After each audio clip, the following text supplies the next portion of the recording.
Carrying loop है बेटा, पूरा एक circular current carrying loop, radius capital R का। ठीक है, और आपने क्या किया, इसको डायमीटर के अबाउट बेंड कर दिया, और फिर इस तरह का आया हुआ क्वेश्चन है जेईई में कभी। ठीक है ना, आपने डायमीटर के अबाउट इसको बेंड किया तो ये इस तरह से रखा हुआ है एक्स, ये इस तरह का डायग्राम बना हुआ था प्रॉपर। और फिर आगे की कहानी आपको अपने आप समझनी थी, इस तरह का डायग्राम बना हुआ था, इस तरह, ऐसे ऐसे। ठीक है ना, तो now magnetic dipole moment of the loop. हाँ तो देखो, ये पहला वाला जो पार्ट है ना, ऐसे लिखा हुआ था कि पहला वाला पार्ट किस में है। फर्स्ट पार्ट क्या है आपका, इन वाई जेड प्लेन है, और जो सेकंड पार्ट है that is in the X Z plane, वो एक्स जेड प्लेन में है। आपने डायमीटर के अबाउट बेंड करके दोनों जो पार्ट बनेंगे सर्कुलर लूप के, ठीक है ना, उनको दो परपेंडिकुलर प्लेन में प्लेस कर दिया। एक तो आ गया वाई जेड प्लेन में, एक आ गया एक्स जेड प्लेन में। कैसे, इस तरीके से, बिल्कुल मान लो ये आपका लूप था, सर्कुलर लूप था, ठीक है ना, और आपने क्या किया, बीच से बेंड करके ऐसे कर दिया इसको, दो परपेंडिकुलर में आ गया, और उसको फिर ऐसे रख दिया गया बेटा, एक वाई जेड प्लेन में चला गया और एक एक्स जेड प्लेन में चला गया, बिल्कुल इसी तरह। ठीक है ना, एक सर्कल तो इस प्लेन में आ रहा है और एक सर्कल इस प्लेन में आ रहा है, तो ये लूप तो है बट धारा हर दिए वेक्टर सेम प्लेन में नहीं है। तो फिर ऐसे केस में आप क्या करेंगे, ठीक है, समझ रहे हैं बात को।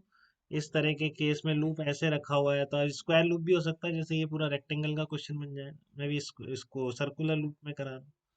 ठीक है ना, तो इस तरीके से करंट चलता आ रहा है, पूरे लूप में घूम रहा है करंट, तो लूप ही है पूरा, एक ही लूप है, आई करंट चल रहा है, बट इसका एम वेक्टर कैसे लिखा जाए, तो इस केस में, हाँ हाँ, और उसमें ये ध्यान रखेंगे नेट करंट ऐड नहीं होना चाहिए, नेट करंट ऐड हुआ तो उतना ही लूप आपको माइनस करना पड़ जाता है उसमें से। जैसे कि मान लो ये लूप है आपको, अब इसको तो अलग अलग प्लेन में है, तो अब मैं क्या मान सकता हूँ, ये करंट ऐसे, इसको तो क्वेश्चन है तो नीचे कर लो, ठीक है ना, इस तरह का क्वेश्चन है आपका ये। तो आपको नेट एम वेक्टर लिखना है, कैसे लिखोगे आप नेट एम वेक्टर इसका, तो नेट एम वेक्टर के लिए आप देखोगे जितने भी प्लेन में पार्ट्स हो, सारे पार्ट्स का अलग अलग एम वेक्टर लिख के उनका वेक्टर सम कर देंगे बेटा। ठीक है ना, उन सबका, हाँ नेट करंट ऐड नहीं होना चाहिए, ध्यान रखेंगे आप बिल्कुल। तो जैसे आपका ये लूप है, इस तरह का है, ठीक है ना, ये तो अलग अलग प्लेन में सर्कुलर लूप ही है, तो आधा इस प्लेन में है, ठीक है ना, इस तरीके वाला, जैसा मैंने आपको बताया कि यहाँ पर ये इस तरह का प्लेन है, तो एक सर्कल तो आपका इसमें आ रहा है, जैसे इधर से ऐसे बना लो, इस तरीके से, और इसको ऐसे रख दिया, ठीक है ना, तो अभी भी देखो लूप है पूरा, बट इनके प्लेन्स अलग अलग है सर्कल। ठीक है ना, सर्कल के प्लेन्स अलग अलग है, तो सबको आ गया होगा समझ में। तो आप इसमें करंट ऐड करें, इसमें इस तरह से ऐड कर लिया और इसमें इस तरह से कर दिया, तो देखो ये लूप कंप्लीट हो गए, दो इंडिविजुअल लूप बन गए अभी। ठीक है ना, इसमें ऐसे ऐसे था आपका करंट, इस तरीके से था, तो मैंने बीच में एक इधर ऐड कर दिया इसके, और उल्टा ही उतना ऐड कर दिया, तो नेट करंट मैंने ऐड नहीं करी, तो कहीं भी कोई फर्क आएगा नहीं, हम वेक्टर में इसको ऐसे रख देंगे। अब आपको कैसा एकदम क्लियर दिख रहा होगा कैसे लूप्स हैं दो, और उनके एरिया एम वेक्टर आप लिख सकते हैं। तो टोटल एम वेक्टर के लिए वेक्टर सम कर देंगे उसका। देखो दिख रहे हैं सबको ये बिल्कुल, लूप्स दोनों, दो लूप दिख रहे हैं, ठीक है ना, दो लूप दिख रहे हैं आपको ये। तो ऐसे रखे हुए लूप्स हैं ये दोनों इस तरीके से, तो आप इनके एम वेक्टर बहुत क्लियरली देख भी सकते हैं किधर आएगा। जैसे कि ये वाला जो लूप है, इसका एम वेक्टर बताओ किधर आएगा, जिधर से करंट एंटी क्लॉकवाइज दिख रही है आप, तो इसका एम वेक्टर की डायरेक्शन बताओ इस वाले लूप की, वाई जेड प्लेन वाले लूप का एम वेक्टर किधर आएगा। जैसे इसको मैं वन कह दूं, और इसको, हाँ जिधर से आपको करंट एंटी क्लॉकवाइज दिखेगी, अब ये करंट आपने ऐसे रखी है, ठीक है ना, तो आपको ये करंट एंटी क्लॉकवाइज किधर से दिखेगी, इधर से दिखेगी, माइनस आई कैप्स। ठीक है ना, और एम टू वैक्टर किधर आ जाएगा, एम वन वैक्टर किधर आ गया आपका, हाँ एम वन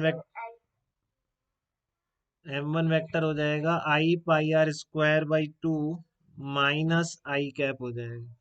ठीक है, और एम टू वैक्टर क्या हो जाएगा आपका, आई pi r square by to इसलिए कर दिया क्योंकि आधा एरिया हो गया, डायमीटर के थ्रू बेंड किया था सर्कुलर लूप को, और परपेंडिकुलर प्लेन्स में अरेंज कर दिया इस तरीके से, तो ये आ जाएगा माइनस जे कैप आ जाएगा। तो नेट एम वेक्टर कैसे है, तो अब इस पे नेट टॉर्क पूछता है मैग्नेटिक फील्ड में, तो हमेशा नेट जो आप एम वेक्टर निकालेंगे उससे आप नेट टॉर्क भी निकाल सकते हैं एम क्रॉस बी करके। हमेशा ऐसे करें जब भी नेट टॉर्क पूछा जाएगा, ठीक है ना। जब भी नेट टॉर्क पूछा जाएगा तो टॉर्क कैसे निकालें आप, M vector equals to net M vector निकाल के फिर एम क्रॉस बी अप्लाई करें। तो आपका एम वेक्टर कितना आ गया, M one vector plus M two vector आ गया। कितना आ जाएगा, i pi r square upon two minus i cap minus j cap, ये आपका नेट एम वेक्टर हो गया। इसका मैग्नीट्यूड निकाल लो, कुछ भी निकाल लो, ठीक है। क्लियर है बेटा, यहाँ तक कोई दिक्कत तो नहीं है किसी को भी, देख ले एक बार अच्छी तरह,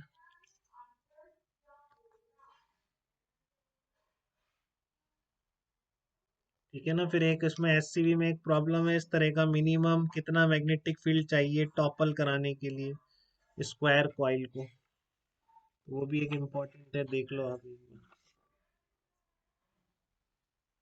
net magnetic force required to topple, एक सेकंड दिखाओ, एक मिनट।